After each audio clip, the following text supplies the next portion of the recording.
हम परमेश्वर की महिमा के लिए आपके सामने परमेश्वर के वचन को लेकर हर सैटरडे और संडे उसकी हजूरी में आया करेंगे।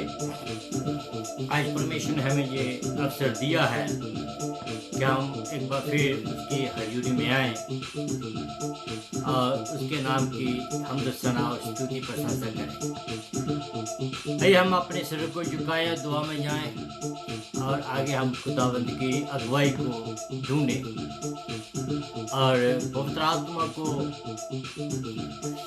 हम पूरा अधिकार दें कि वो हमारे जीवन को पर कंट्रोल करे। Hallelujah hallelujah hallelujah hallelujah hallelujah hallelujah. राजाओं के राजा प्रभु के प्रभु तेरा धन्यवाद, तेरा धन्यवाद। स्तुति के योग्य परमेश्वर तेरा धन्यवाद। रहमत के बारी परमेश्वर तेरा धन्यवाद। स्तुति के योग्य परमेश्वर तेरा धन्यवाद। सारा इज्जत और जलाल पिता परमेश्वर तेरे नाम को मिले। पिता परमेश्वर कि हमारा जो भी समय आज हम तेरी हजूरी में गुजारे, पिता परमेश्वर मैं अपने आप को तेरे सामने लाता हूँ। मैं तेरे से निवेदन करता हूँ कि मैं और मेरा पूरा घराना प्रभु तेरी आराधना की स्तुति तेरी प्रशंसा करें।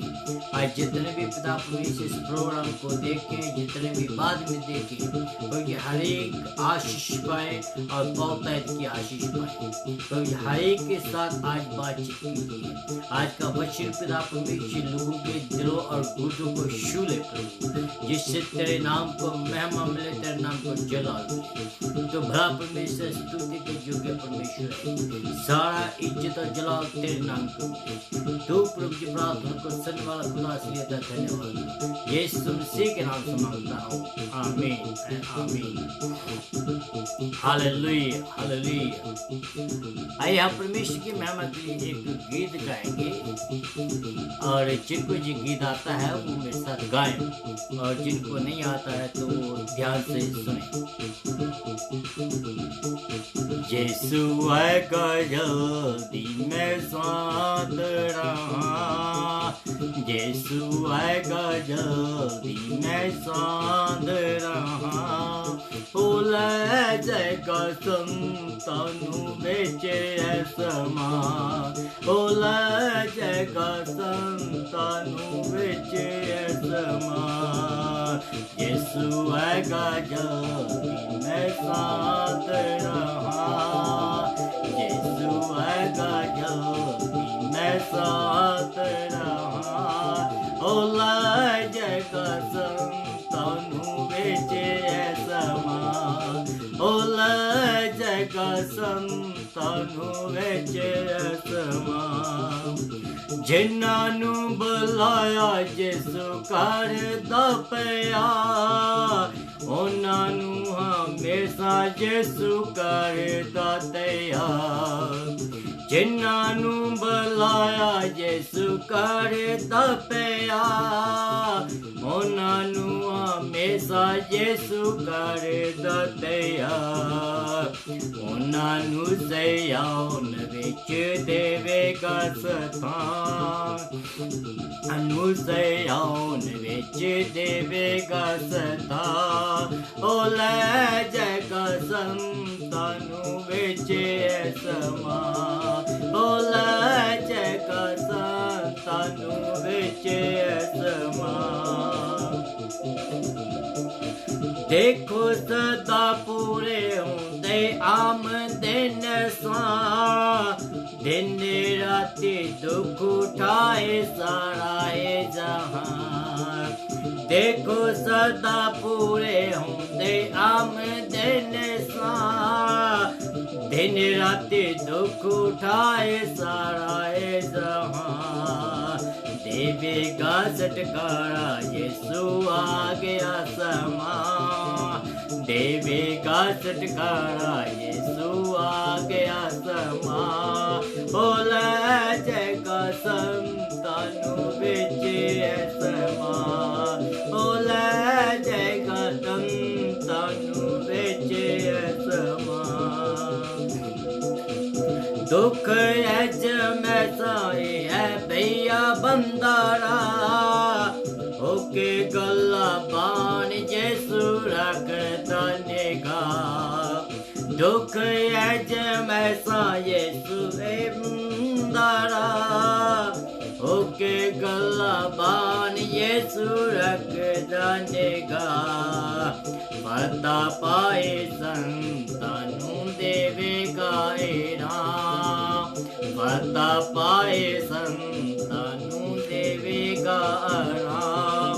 ओले जगा संतानू बेचे समान। ओले जगा संतानू बेचे समान।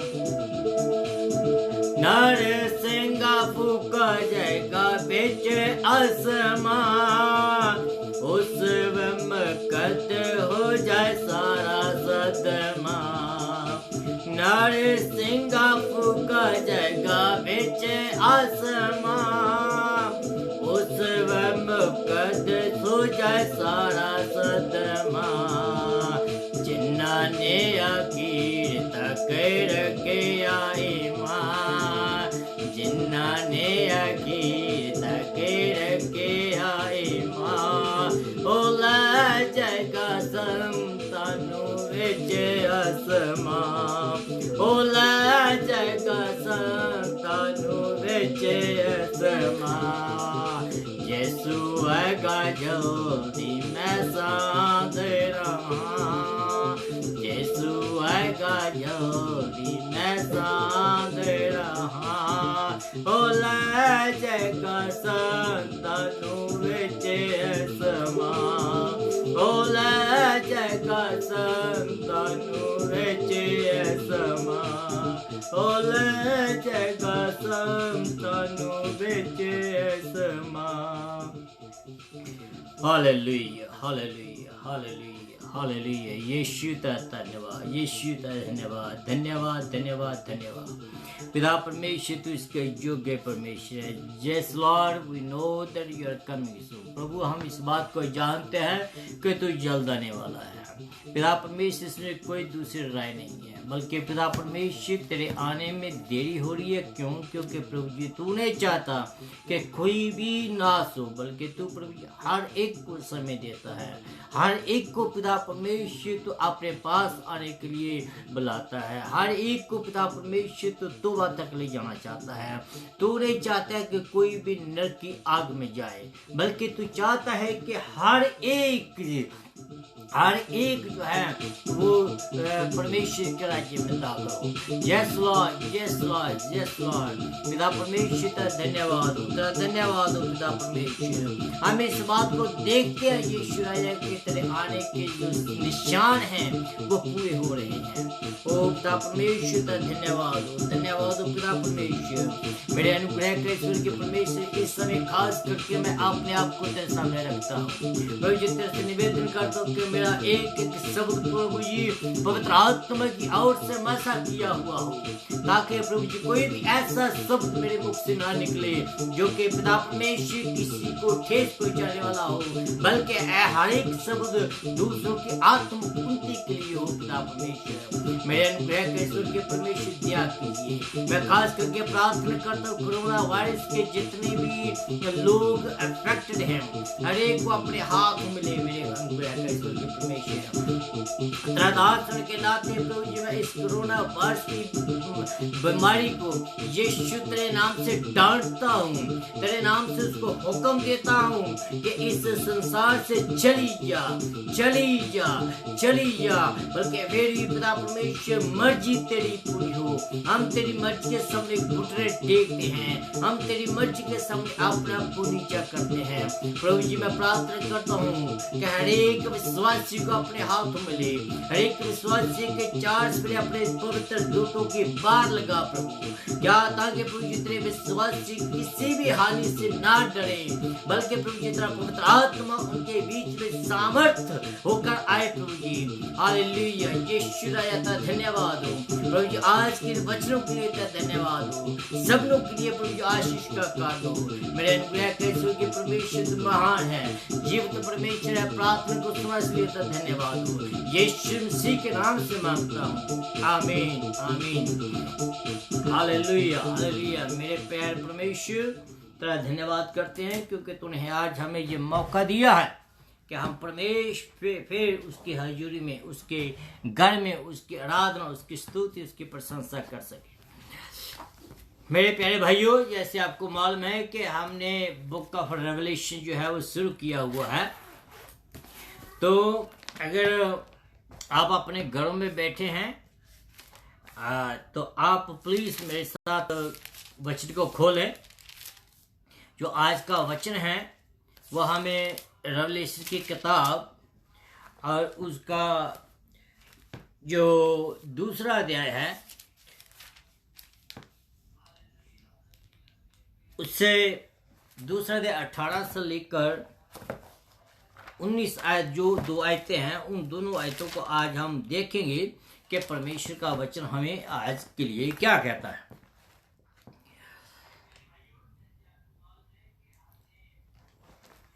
रेवलेशन की किताब उसका दूसरा अध्याय 14वां आयत में लिखा है,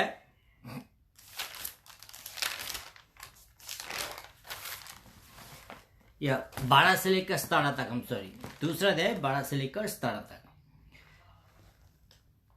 लिखा। जो जय पाए, नो सॉरी, ओके, नो, पेर्गमुन की कलीसिया के दूत को जय लिख, जिसके पास 2 धारी और तेज तलवार है। वह ये कहता है कि मैं ये जानता हूं कि तू वहां रहता है जहां शैतान का सिंहासन है। बड़े गौर से सुनिएगा इन वचनों को। इन वचनों से तसल्ली है और बहुत कुछ सीखने को मिल रहा है। तू मेरे नाम पर स्थिर रहता है और मुझ पर विश्वास करने से उन दिनों में भी पीछे नहीं हटा जिसमें मेरा विश्वासी योग्य साक्षी अंतिपास तुम्हारे बीच उस स्थान पर घात किया गया था जहां शैतान रहता है। पर मुझे तेरे विरुद्ध कुछ बातें कहनी हैं, क्योंकि तेरे यहां कुछ ऐसे लोग हैं जो बिलाम की शिक्षा को मानते हैं, जिसने बलाक को इस्राएलियों के आगे ठोकर का कारण रखना सिखाया कि वे मूर्तियों पर चढ़ाई गई वस्तुओं खाएं और व्यभिचार करें।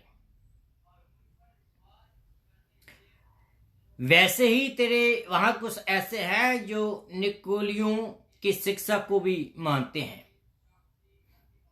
अतः मन फिरा, नहीं तो मैं तेरे पास शीघ्र ही आकर अपने मुख की तलवार से उसके साथ लड़ूंगा।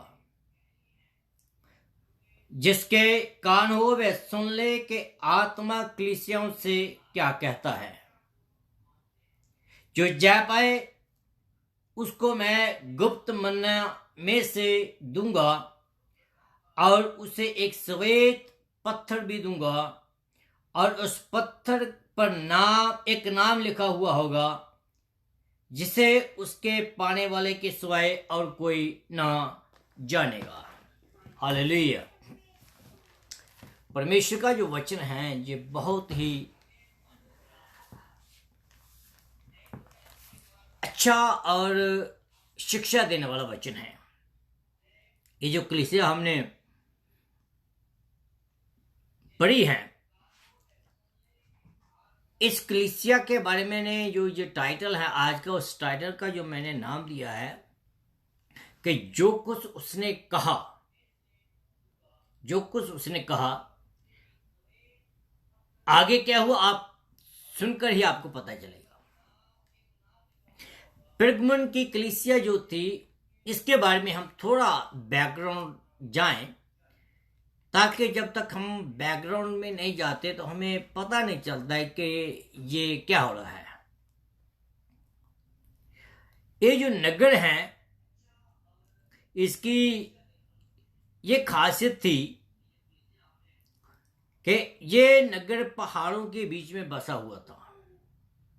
इसके 4 सफेरे पहाड़ थे और ये जो नगर हैं ये अराउंड 75 माइल्स जो उत्तर की तरफ, जो एशिया के एफिसस के उत्तर की तरफ है, उस तरफ ये स्थित है।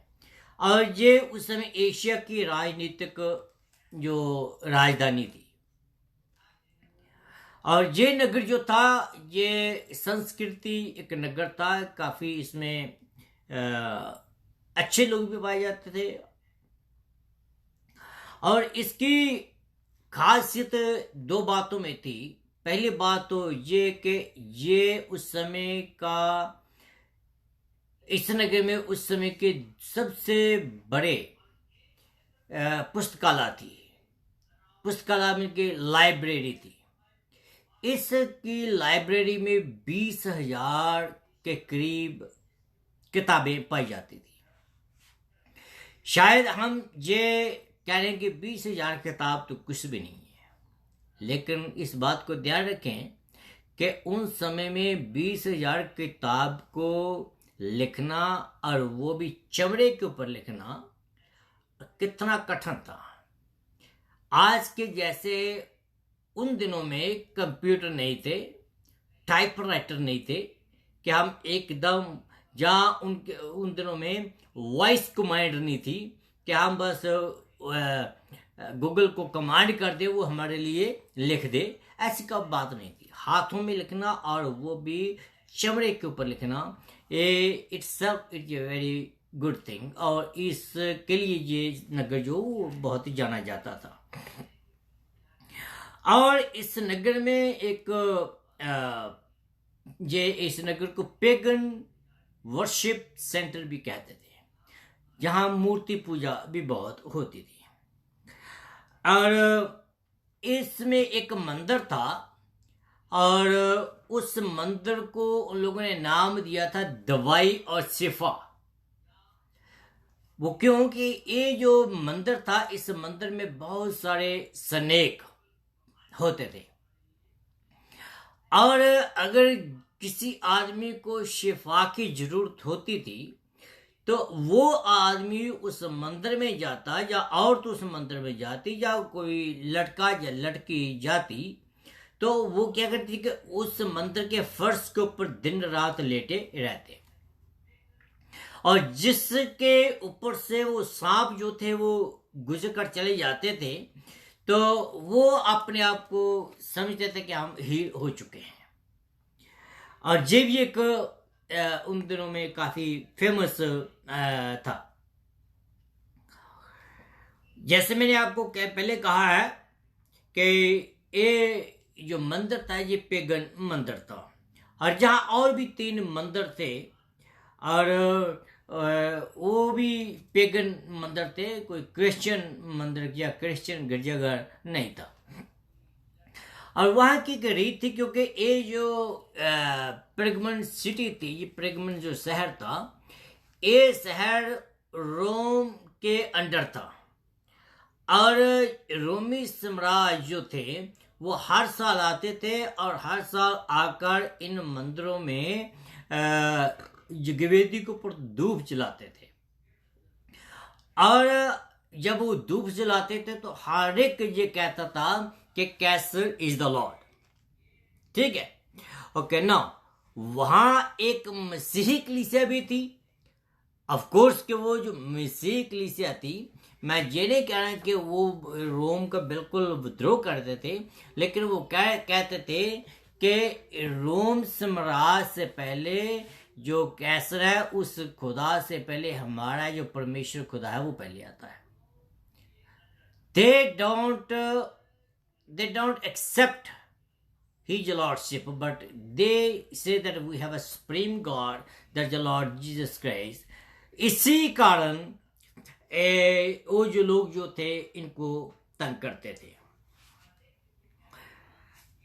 और ऐसी जब वो उनको तंग करते थे, उनको मारते थे, उनको परेशान करते थे, कईयों को उन लोगों ने मारा पीटा, कईयों को मौत की घाट पे उतार दिया, और कईयों को लोगों ने बंदी बनाया, कई लोगों को जेल में डाल दिया। और जैसे मैंने पहले भी कहा था कि उन समय की जो जेल थी आज जैसी जेल नहीं है, कि आज जो जेल है, आज आपको मौका मिलता है कि आप वहाँ कर PhD कर सकते हैं, आप वहाँ रहकर आप लॉयर की ट्रेनिंग कर सकते हैं, आप उस जेल में रहकर आप एक लखारी बन सकते हैं, लिख सकते हैं, किताबें लिख सकते हैं, कुछ भी कर सकते हैं। आपके पास ये फैसिलिटी है। उन दिनों में ऐसी कुछ फैसिलिटी नहीं थी, और उस जेल से बाहर आने का एक ही तरीका बताया गया है कि वो सिर्फ और मौत थी।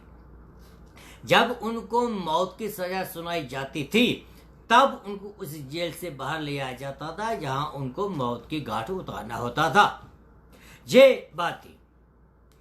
ऐसे हालातों में परमेश्वर जो है, जो खुदावंद यीशु मसीह जो है, वो आते हैं, वो स्नेह लेकर। उनको ऐसे स्नेह की जरूरत थी, बहुत सख्त जरूरत थी कि कोई उनको तसल्ली भरा वचन आकर दे।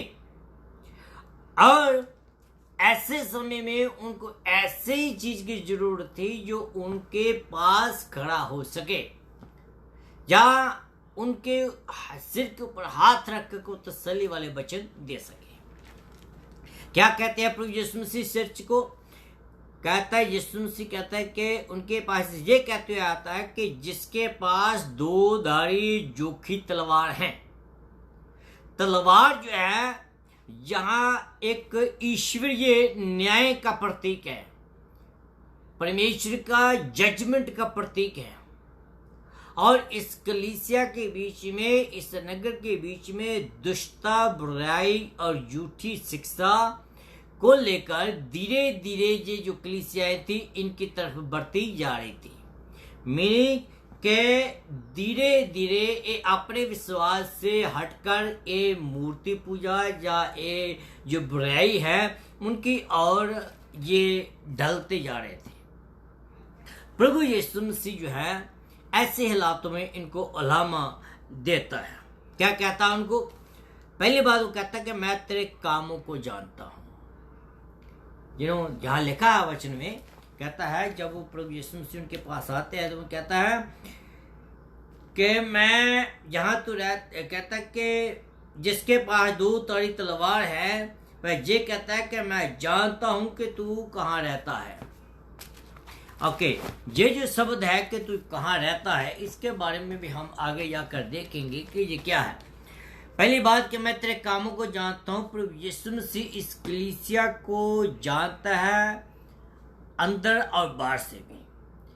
कभी कभी हम अपने आप को छिपा सकते हैं, हम अपने आप को अपने वाइफ से छिपा सकते हैं, अपने हस्बैंड से छिपा सकते हैं, अपने पादरी से छिपा सकते हैं, अपने फेलो वर्कर से छिपा सकते हैं, लेकिन प्रभु यीशु मसीह जो है उसके सामने हम कुछ भी छिपा नहीं सकते हैं। वो इस कलीसिया को इनसाइड एंड आउट जानता है।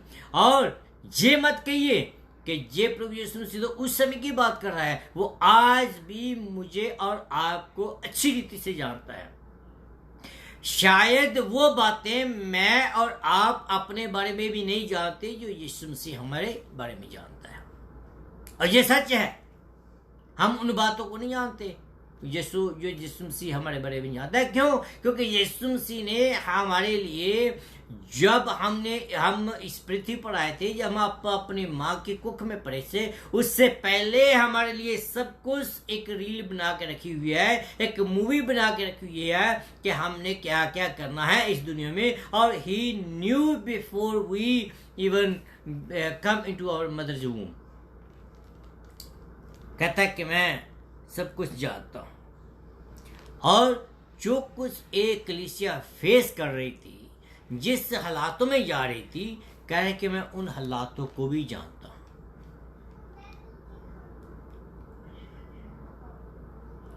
मैं सब कुछ जानता हूं।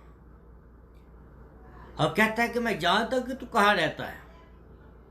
That is another word which I want to share. कहता है कि जहां शैतान का सिंहासन है, शैतान का सिंहासन कहां है और क्या है आज के जमाने में। और मैं ये भी बताऊंगा कि ये जो बात है ये क्यों कही गई, और उस समय शैतान का शासन कहाँ था, और ये शैतान का शासन कहाँ से कहाँ शिफ्ट हुआ, जिसके बारे में मैं आपको बताऊंगा। ये जो स्थान है जहां धन, सुख विलास, पाप, अधर्म, दुष्टता है, वहां शैतान का सिंहासन है। जहां बेईमानी है वहां शैतान का सिंहासन है। जहां हेरा फेरी है वहां शैतान का सिंहासन है।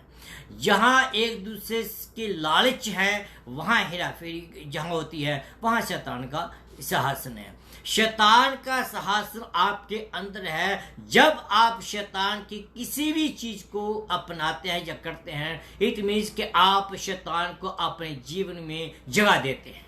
और शैतान अपने आपके जीवन में और मेरे जीवन में आता है और वो आकर हमारे साथ बैठता है और बहुत खुश होता है। मैं आपको ये बताना चाह रहा हूं कि ये जो चीजें हैं, इन चीजों को जब हम देखते हैं तो आगे क्या होता है। इस नगर के वासी जो थे, जैसे मैंने आपको बोला है कि वो सांप की सेवा करते थे, सांप की पूजा करते थे। दे वर्शिप द स्नेक, वो सांप की पूजा कर रहे थे।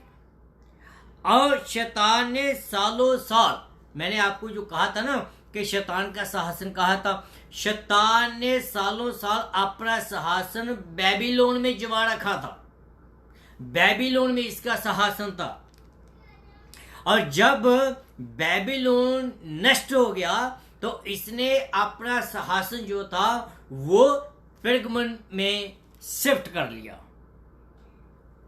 और मैं आप बताऊंगा आपको आगे जाके कि बेबीलोन जो है वो क्या है, या बेबीलोन का राजपुरोहित जो था वो कौन था। ओके, उसने अपना क्या किया, अपना सिंहासन बेबीलोन से पेर्गमन में स्थापित कर लिया। और इसलिए प्रभु यीशु मसीह कहता है कि मैं जानता हूं कि जहां तू रहता है वहां शैतान का सिंहासन है। मीनिंग के पेर्गमन में अब शैतान का सिंहासन स्थापित था। उस समय की बात कर रहा हूं मैं। बाबल का जो राज पुरोहित था अगलुस, वो जैसे मैंने आपको पहले कहा था कि जब वो पेर्गमन में आया, पेर्गमन में जब आया तो वो जो एगलुस था वो आकर मसीहों को तंग करने लगा, मसीहों को बहुत सताने लगा। किस बात के लिए? वो कहने लगा था कि आप मेरी पूजा करो, आप ये जो मैंने सिंहासन जहां स्थापित किया है इसी शासन में आकर, इसी मंदिर में आकर आप पूजा करें। इसमें कोई मसीह की पूजा ना करें। मसीह के नाम को वो दबाना चाह रहा था, मसीह के नाम को वो नष्ट करना चाह रहा था। भाई अफरीक सिंह जी, कैसे हो आप?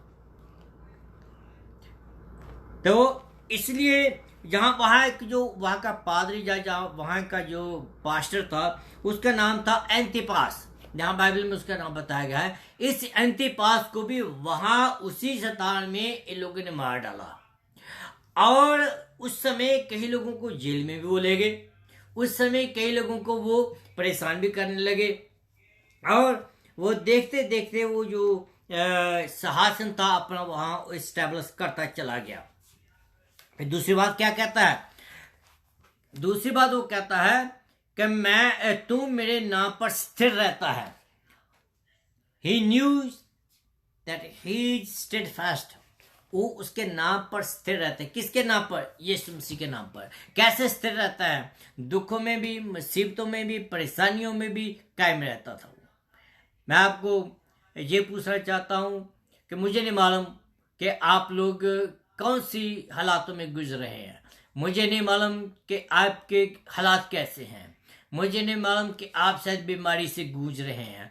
मुझे नहीं मालूम कि आप अपने फाइनेंसेस से गूंज रहे हैं। मुझे नहीं मालूम कि आप अपने बच्चों से परेशान हैं। मुझे नहीं मालूम कि आप अपने माँ बाप से परेशान हैं। मुझे नहीं मालूम कि आप अपने बीमारियों से परेशान हैं। किसी भी हालात में क्यों नहीं है, ये जो चर्च है ये चर्च भी ऐसी थी। ये चर्च भी मसीह के कारण सताए जा रहे थे। लेकिन ऐसे हालातों में भी ये जो मसीह लोग थे, इन लोगों ने अपने विश्वास से इनकार नहीं किया।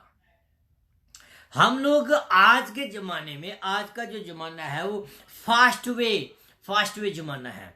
फास्ट वे जो माना मीन्स कि हम लोग शॉर्टकट रास्ता ढूंढना पसंद करते हैं। हम परेशानियों से गुजरना नहीं चाहते हैं। अगर हमारे पास कोई परेशानी आ जाती है तो हम एकदम उसका जो हल है, सही और अच्छा और सौखा जो हल है, वो ढूंढना पसंद करना शुरू कर देते हैं। अगर हमारी जो बीमारी लंबे समय से चल रही है तो उस लंबे समय से हम अब बीमारी से जूझ रहे हैं तो हम शॉर्टकट रास्ता ढूंढना पसंद कर लेते हैं। माय डियर फ्रेंड्स, ऐसे हालातों में वो कहता है कि मैं जानता हूं कि तू मुसीबतों में मेरे साथ कायम रहता है। कुछ ऐसी बातें थी जो कि परमेश्वर प्रभु यीशु मसीह उस चर्च की प्रशंसा करता है। लेकिन मैं आपको ये बात पूछना चाहता हूं, मैं अपने आप को ये पूछना चाहता हूं कि आज अगर परमेश्वर आ जाए, अगर आज परमेश्वर हमारे सामने आकर खड़ा हो जाए तो परमेश्वर मेरे बारे में और आपके बारे में क्या कहेगा? क्या परमेश्वर मेरे और आपके बीच में कुछ ऐसी बात ढूंढेगा जो कि मेरी और आपकी प्रशंसा कर सके? क्या परमेश्वर कहेगा कि तू मेरे नाम से खड़ा है? मैं बहुत सारे लोगों को जानता हूं कि वो मुसीबत में भी परमेश्वर के साथ खड़े रहते हैं, और बहुत सारे ऐसे लोगों को भी जानता हूं कि जो मुसीबत में घबरा जाते हैं, डर जाते हैं और मसीह का इनकार कर देते हैं।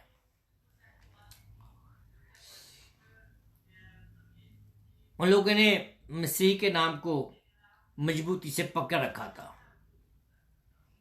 ये लोग मसीह के नाम से शर्माते नहीं थे। ये लोग मसीह के नाम को ऊंचा उठाते थे। ऐसा नहीं था कि उनके सिर के ऊपर तलवार है तो वो कहे कि नहीं, हम तो मसीह नहीं हैं, हम तो बस चर्च जाते हैं। ऐसे नहीं थे वो। They were fast, they were praying people, they were fasting prayer, they were spend time in prayer. परमेश्वर के हजूरी में वो टाइम बताते थे, परमेश्वर के साथ वो चलते थे, परमेश्वर से बातें करते थे, परमेश्वर से पूछते थे जो कुछ भी करना होता था वो। और ये उस नाम पर स्थिर थे, उस नाम पर कायम थे जिसके नाम के बारे में प्रेरितों के काम में लिखा है कि ये वो नाम है जिस नाम से हर एक आदमी घुटना टेकेगा, हर एक जबान जो है वो कन्फेस करेगी कि प्रभु यीशु मसीह ही मेरा खुदा है, प्रभु यीशु मसीह ही मेरा बचाने वाला है, प्रभु यीशु मसीह ही मेरा उद्धार करता है। उसके बगैर हमें कोई निजात नहीं मिलेगी, उससे बगैर हमें कोई बचाने वाला नहीं है। हाँ, शॉर्टकट रास्ते आपको मिल जाएंगे, शॉर्ट टाइम के लिए आपको रिलीफ मिल जाएगी, शॉर्ट टाइम के लिए आप अपनी मुसीबत से लड़ पाएंगे, शॉर्ट टाइम से आप अपने मुसीबतों से गुजर जाएंगे। लेकिन याद रहे, इटर्नल लाइफ जो है वो सिर्फ प्रभु यीशु मसीह ही देने वाला है, वो सिर्फ प्रभु यीशु मसीह के ही पास है और किसी के पास नहीं है। Eternal life is eternal life with Christ. हाँ, दूसरी बात ये भी है, eternal life without Christ that also is the option too. But मैं आप सबको इनकरेज करता हूं कि इटर्नल लाइफ जो विद क्राइस्ट, जो मसीह के साथ है, उस इटर्नल लाइफ के बारे में मेहनत करें, उस इटर्नल लाइफ के बारे में आप ध्यान दें। आपको ये मालूम होगा कि आज बहुत सारी ऐसी कलीसियां हैं और उन कलीसियों में पूरी सर्विस चली जाएगी, पूरी सर्विस बीत जाएगी आधा घंटा के लिए, आप उन कलीसियों के बीच में यीशु मसीह का नाम तक भी नहीं सुनेंगे, आप उन कलीसियों में हालेलुया का नाम भी नहीं सुनेंगे। मुझे मालूम है कि एक बार मैं किसी कलीसिया में प्रचार कर रहा था, तो मेरी आदत है कि मैं प्रेज द लॉर्ड, हालेलुया, आमीन जो शब्द है रेगुलरली इस्तेमाल करता हूँ। तो जब मैं प्रचार करके हटा तो मेरी क्लास लगी, कहने लगे कि तू प्रेज द लॉर्ड, हालेलुया बोल रहा था। मैंने बोला कि ये लैंग्वेज जो है वो हमें स्वर्ग में बोलनी है, क्यों ना हम यही प्रैक्टिस करें। मेरे आज ये जो लैंग्वेज है हालेलुया, प्रेज द लॉर्ड, ये हमारी जो एक जैसे दूध पिता बच्चा है ना, वैसी बोली हम बचपन से ही सीखते हैं, अपने माँ की गर्भ से सीखते हैं। इस रीति से जब हम प्रभु यीशु से जन्म लेते हैं, ये लैंग्वेज हमारा पहला शब्द होना चाहिए। Hallelujah, praise the Lord. ये सब जो है वो हमारा पहला होना चाहिए। ऐसे जिस रीति से हम आगे आगे चलते हैं तो हम परमेश्वर के वचन में आगे बढ़ते हैं। So we should not, जैसे ये चर्च थी, ये चर्च मसीह के नाम से शर्माती नहीं थी, ऐसे ही हम भी परमेश्वर के वचन से शर्माए ना। और ये जो चर्च थी ये डॉक्ट्रिनली जो विश्वास में ये बहुत शुद्ध थी। इनका विश्वास जो था ये बहुत शुद्ध था और अपने विश्वास को वो थामे हुए थे। और प्रभु यीशु मसीह इस बात के लिए उनकी प्रेज करता है। और मैं आपको एक बात बताता हूं कि अगर आपका बच्चा परमेश्वर के साथ चले जाए, आपका बच्चा स्कूल में अच्छे नंबर लें, तो आप उनको तो शाबाश देंगे। और जब बच्चों को शाबाश देंगे तो बच्चा खुश होता है। तो इसी रीति से जब प्रभु यीशु मसीह इस कलीसिया की प्रेज कर रहा है तो उस कलीसिया का मनोबल जो है और बढ़ जाता है। इसी रीति से जब प्रभु यीशु मसीह आपके साथ और मेरे साथ बातचीत करते हैं तो हमारा विश्वास में आगे बढ़ना और भी ज्यादा अच्छा लगता है। तो ये जो चर्च थी ये विश्वास में बहुत स्थिर थी और इस कलीसिया के बीच में कुछ ऐसी बातें भी थी जो अच्छी थी, जो मैंने आपको बताई, और कुछ ऐसी बातें भी थी जो कि प्रभु यीशु मसीह को अच्छी नहीं लग रही थी। और प्रभु यीशु मसीह ने उनको ये बात बताई भी कि कौन कौन सी ऐसी बातें हैं।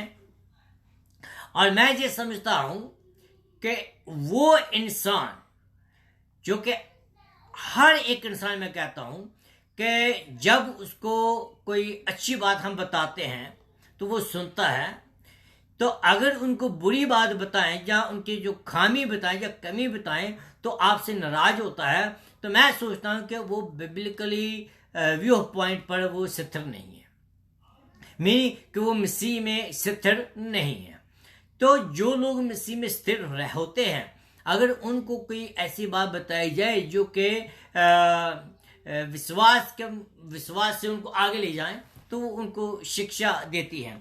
यही बात जो है इस कलीसिया को खुदावंद कहता है कि ठीक है, तेरे में बहुत सारी ऐसी बातें हैं, बहुत सारी चीजें तो कर रहा है, अच्छा है, well done, keep doing that. कह रहे कि मेरे पास कुछ और भी बातें हैं जो मैं आपको बताना चाहता हूं, जिससे इसलिए नहीं मैं बताना चाहता हूं क्योंकि आपका मनोबल जो है कम करूं या आपका जो हौसला है वो कम करूं। वो कहता है कि मैं ये बातें इसलिए बताना चाहता हूं कि आपका हौसला, आपका जो तसल्ली, आपका जो विश्वास है वो और ज्यादा बढ़े। मेरे जीजो, अगर आपको कोई अच्छी बात कहता है तो उसका बड़ा मत मानिएगा।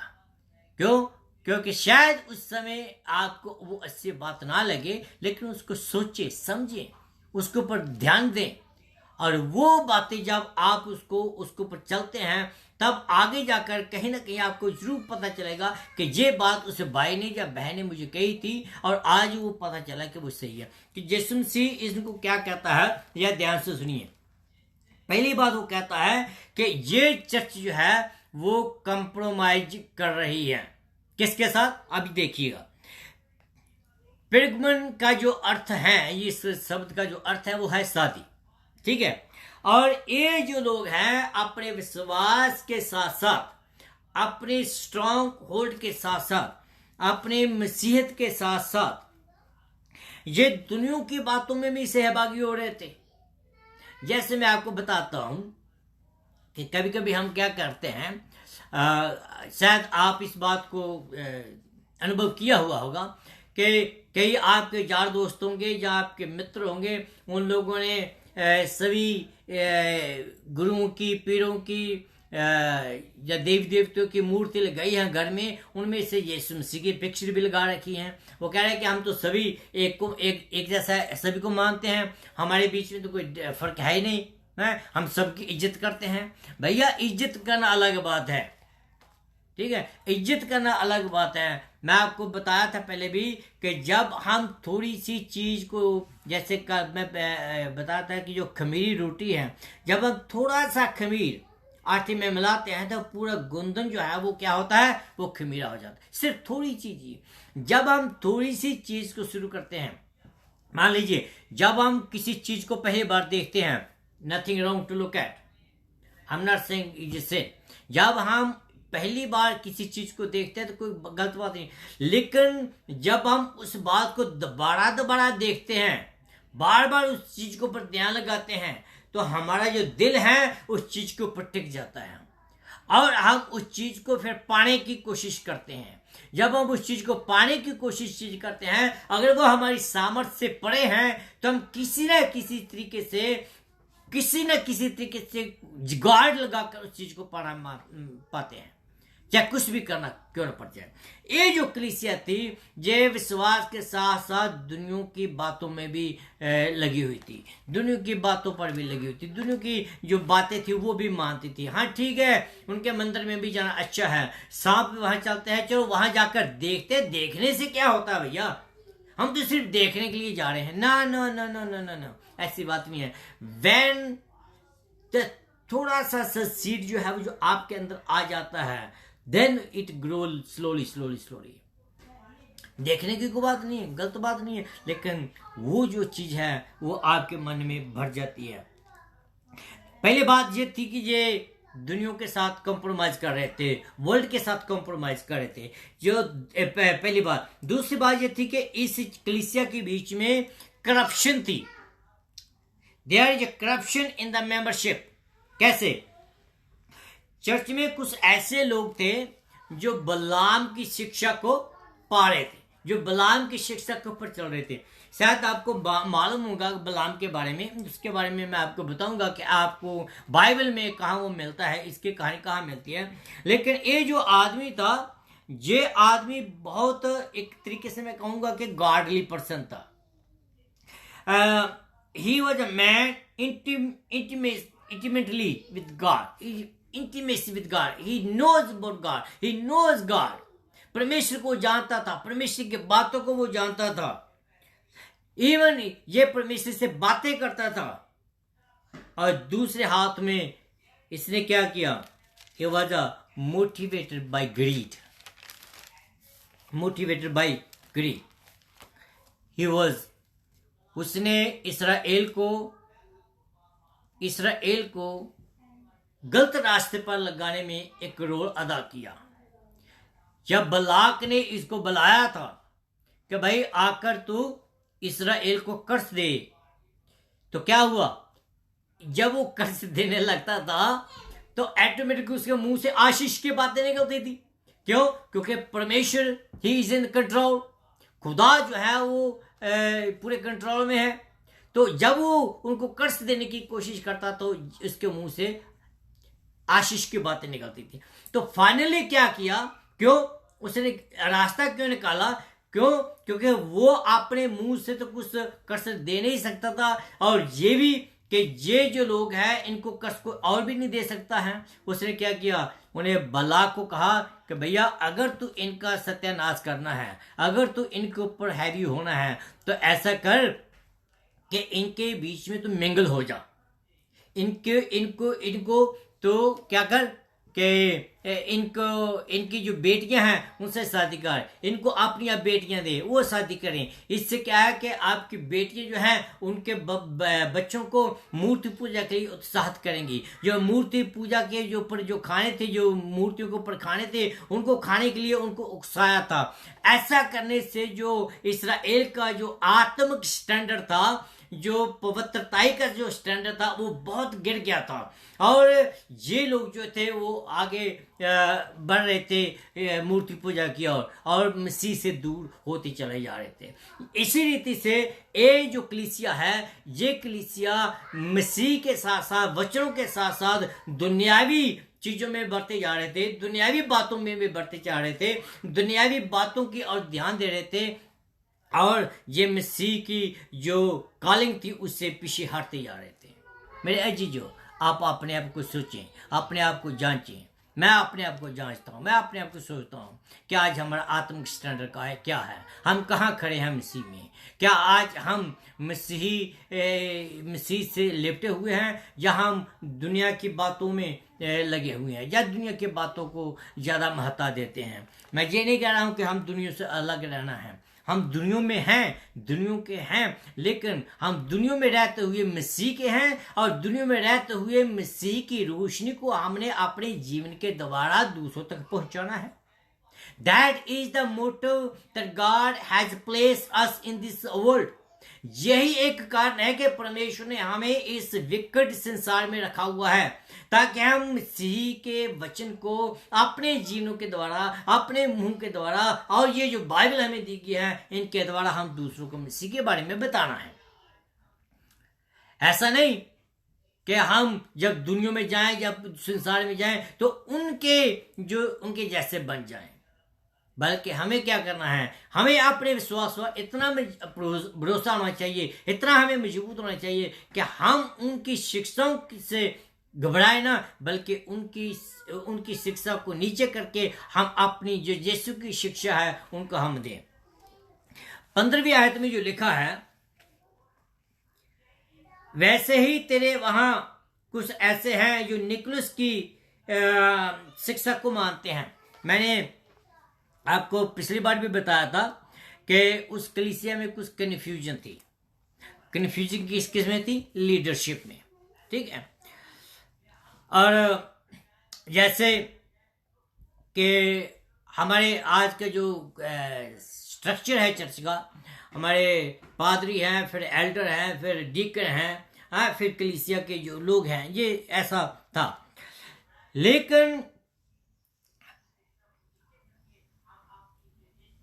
ये जो पहले बात थी, शुरू में जो बात थी सिर्फ ये थी कि सब मसीह में एक है, और जब ये सेटअप उनके बीच में आया तो ये सेटअप आने से उनके बीच में ग्रुपबाजी बनने लगी, और जब ग्रुपबाजी बनने लगी तो वो लोग कहने लगे कि मैं हाई स्टैंडर्ड का हूं, तुम नीचे स्टैंडर्ड के हो। निकोलस की जो डॉक्ट्रिन है यही है कि वो जात पात ऊंच नीच का जो फर्क है वो लाते हैं। और ये बात जो है लीडरशिप में आने लगी।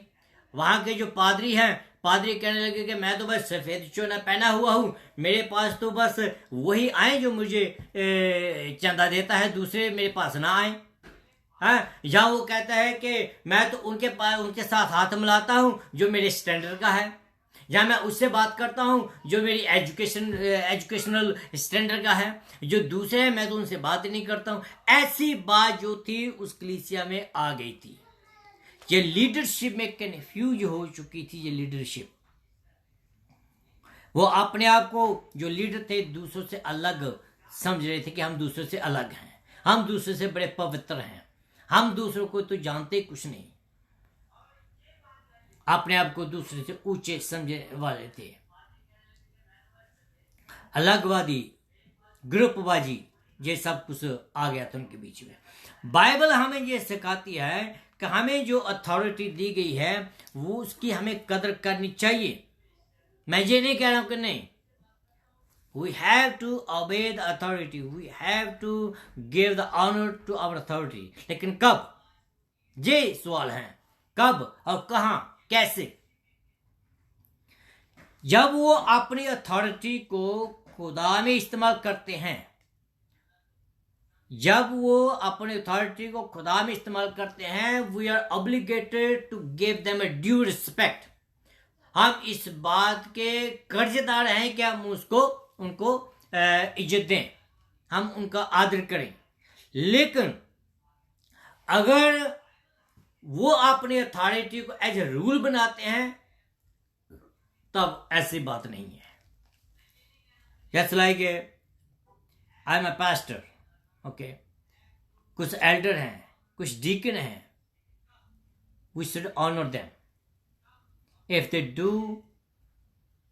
they don't fulfill their obligation, they should resign or they should be asked to step down। अगर वो जो परमेश्वर की अथॉरिटी उनको मिली है परमेश्वर की ओर से, अगर उस अथॉरिटी को फुलफिल नहीं करते हैं, या उस अथॉरिटी का इज्जत मान नहीं करते हैं, या उस अथॉरिटी का गलत इस्तेमाल करते हैं, तो दे शुड स्टेप डाउन और they should resign from their position. Let other people do that job, the one who has set their heart to the God. अगर वो ऐसा नहीं करते तो वो अपने आप को नीचे कर लें या अपने आप को स्टेप डाउन कर लें, ताकि दूसरे लोगों को मौका दिया जाए जो लोग परमेश्वर से अपने दिल को लगाए हुए हैं, ताकि वो लोग परमेश्वर की सेवा करें. ऐसा होता था वो उन दिनों में. लीडरशिप में मैं बात कर रहा हूं, इसीलिए परमेश्वर जो है उनको ये बात बता रहा है, कह रहा है. उन दिनों में लोग पैसे देकर पदवी लेते थे, पैसे लेकर वो जो बलाम की शिक्षा को ग्रहण करते थे, और पैसे देकर वो बलाम की शिक्षा को वो आगे बढ़ा रहे थे. They promote Balaam's teaching by taking the money. Church की बात कर रहा हूं. जैसे आज अगर पॉलिटिकली आप देखें तो अगर आपने, जैसे कि इंडिया की बात मैं कर रहा हूं, इंडिया में क्या होता है, जो हमारी जो पार्टी है, रूलिंग पार्टी, अगर उसने किसी दूसरी पार्टी को गड़ाना हो तो वो क्या करता है कि दूसरी पार्टी को पैसे देकर उनके एमपी वगैरह खरीद लेते हैं, ताकि दूसरी पार्टी गिर जाए तो अपनी जो है पार्टी वो वहां एस्टेब्लिश करते. और यही बात यहां हो रही थी कि मसीह के स्टैंडर्ड को गड़ाने के लिए इन एल्डरों को घूस दे रहे थे, ताकि ये बलाम की शिक्षा को प्रमोट करें और बलाम का जो सिंहासन है वहां एस्टेब्लिश रहे, और जो मसीह का जो कलीसिया है वो खत्म हो जाए. आत्मिक स्तर उनका जो गिरने लगा. फिर वो आगे कहता है कि उनको कन्फ्रंट करता है कि उनकी जो कंसिक्वेंसेस वो क्या है, अगर ऐसा करते हैं तो उनके नतीजे क्या हैं. ओके, खुदा उन्हें पश्चाताप के लिए कहता है कि तुम पश्चाताप करो. इसका अर्थ है कि मन का बदलाव. मन का बदलाव मीन्स मन में परिवर्तन. मन में परिवर्तन मीन्स कि आप जो कुछ कर रहे हैं उसमें टोटली 90% जूटर्न. अगर जूटर्न नहीं कहते हैं, लेते हैं, तो बाइबल जहां कहती है कि मन फिरा, नहीं तो मैं तेरे पास जल्दी आकर अपने मुख की तलवार से उनके साथ लड़ूंगा. माय डियर फ्रेंड्स, अगर आदमी की तलवार चले तो लहूलुहान हो जाता है. ध्यान दें कि जब परमेश्वर की तलवार चलेगी तो क्या हाल होगा. और इस कलीसिया को कह रहा है कि तू मन फिरा, और तू मन फिरा. नहीं फिराएगा तो क्या होगा कि मैं जल्दी आऊंगा, और कहता है कि टोटली चेंज हो जा. अगर नहीं होगा तो तेरा बहुत बुरा हाल होगा. मैं आज की कलीसियाओं को, इंडिविजुअल को यही आज का जो संदेश है वो देना चाहता हूं कि आप अपने में देखें कि आप कहीं संसार के साथ सहभागी तो नहीं हो रहे, आप संसार के साथ मिल तो नहीं रहे, संसार की दुनिया जो है, जो संसार के जो पीर पकंबर है उनके साथ तो नहीं मिल रहे. हाँ, हम इन दुनिया में रहते हैं, लेकिन बाइबल में लिखा है कि हम इस दुनिया के नहीं हैं. हम तो स्वर्गीय, हमारी जो नागरिकता है वो स्वर्ग की है. हम जहाँ एक टेम्परेरी हैं, हम जहाँ विजिटर हैं. हमारे जब जो विजिटर का जो वीजा है वो खत्म हो जाएगा, हम अपने घर में स्वर्ग में, स्थायी स्वर्ग में जाएंगे. और इस दुनिया में रहते हुए, विजिटर पर रहते हुए, क्या हम कोई गड़बड़ तो नहीं कर रहे हैं? इस बात को ध्यान देने की जरूरत है. और खुदा को कहता है कि मैं आता हूं और मैं आकर तेरा जैसा हिसाब करता हूं. परमेश्वर मुझे और आपको भी ये कहता है। परमेश्वर के सामने हम छुपे हुए नहीं हैं। अगर हम बैकडोर में जो कुछ भी करते हैं परमेश्वर जानता है। जो कुछ मैं करता हूँ परमेश्वर जानता है। और परमेश्वर उनको ये भी कहता है, उनको प्रतिज्ञा भी देता है, उनको वादा भी करता है। वो वादा क्या है देखिए जरा। कहता है कि जो जय पाए उनको मैं गुप्त मन्ना में से दूंगा। गुप्त मन्ना, आपको मालूम है इस गुप्त मन्ने के बारे में? ये गुप्त मन्ना वही था जो खुदावंद ने इस्राएलियों को जंगल में दिया था 40 साल तक।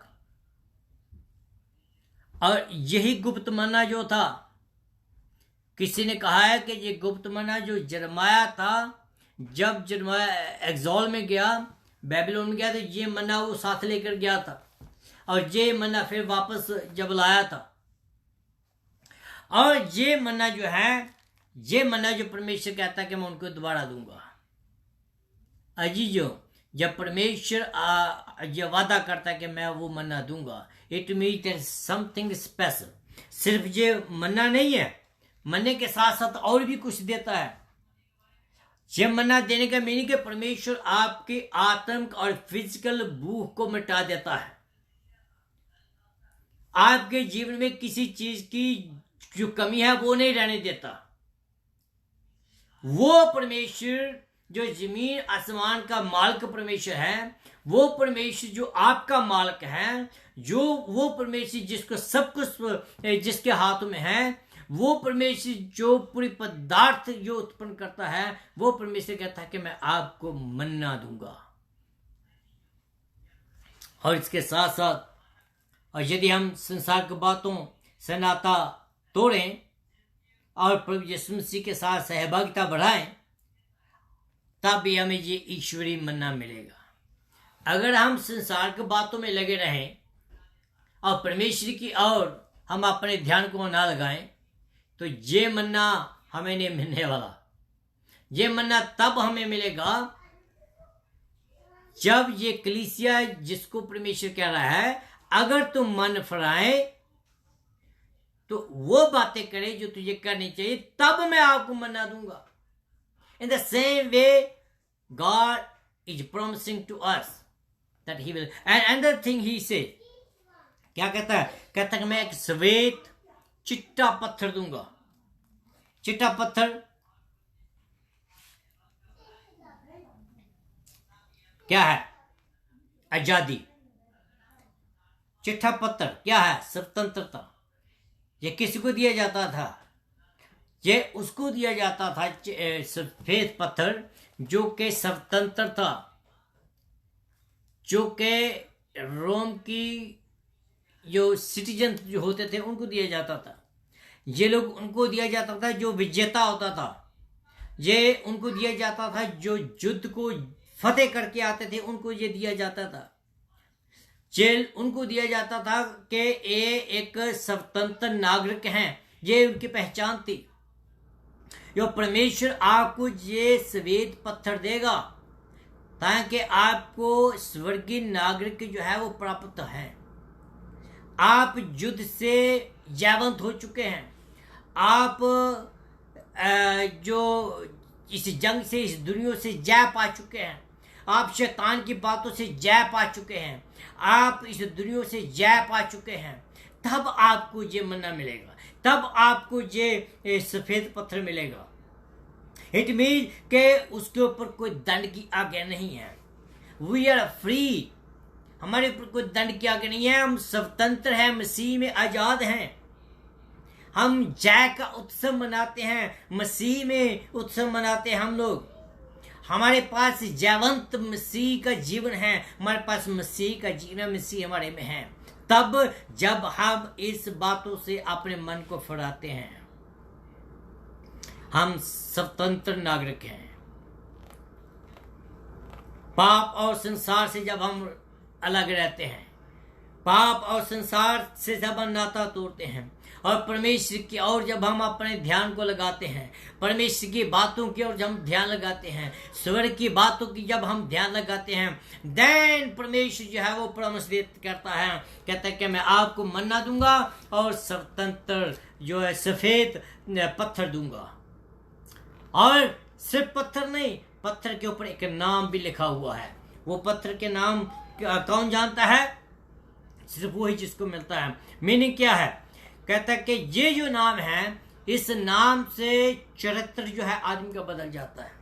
आज सुबह मैं सुन रहा था कि जब सैमुएल ने साउल को अनाउंस किया राजा के लिए, तो साउल ने एक बात कही कि जब तू नबियों के साथ नबूवत करनी शुरू कर देगा और तेरी जो डील डॉल है वो बदल जाएगी। मीनिंग की तरह जो करैक्टर है वो बदल जाएगा। कब? जब पवित्र आत्मा तेरे ऊपर उतरेगा। तो जब तक पवित्र आत्मा साउल के ऊपर नहीं आया था, तब तक उसका ढील डॉल नहीं उतरा था, नहीं बदला था। जब वो नबियों के साथ नबूवतें करने लगा, तब बाइबल में लिखा है कि उसने अपने आप को फील किया कि वो चेंज हो चुका है। फिर अब्राहम का नाम जो खुदा ने चेंज किया, यकूब का नाम जो खुदा ने चेंज किया। अब्राहम का नाम बदलकर इब्राहिम रखा, यकूब का नाम चेंज कर खुदा ने इसराइल रखा। मीनिंग के उनका जो कैरेक्टर था वो कैरेक्टर उनका चेंज हो गया। इन द सेम वे जब हम जयवंत होते हैं, जब हम इन बातों से छुटकारा पाते हैं, जब हम इन बातों से आगे बढ़ते हैं, तो परमेश्वर हमें वो पत्थर देगा और वो पत्थर के ऊपर नाम लिखागा। वो नाम जो है वो सिर्फ उसी को ही पता होगा जिसको वो दिया जाएगा। क्या मैं और आप इन प्रतिज्ञाओं को, इन वादों को नहीं पाना चाहेंगे? क्या आप स्वर्गीय मन्ना नहीं खाना पाएंगे? क्या आप श्वेत पत्थर नहीं पढ़ा पाएंगे? क्या आप ये नाम नहीं, नया नाम नहीं लेना पाएंगे? हाँ, परमेश्वर आपको ये सब कुछ देना चाहता है। परमेश्वर इस कलीसिया को देना चाहता है। परमेश्वर इस कलीसिया को वार्निंग देता है। परमेश्वर इस कलीसिया के बारे में कहता है। और आज परमेश्वर मुझे और आपको कहता है, हम मन फिराएं, तौबा करें, वापस आ जाएं। परमेश्वर आपकी और मेरी इंतजार करता है।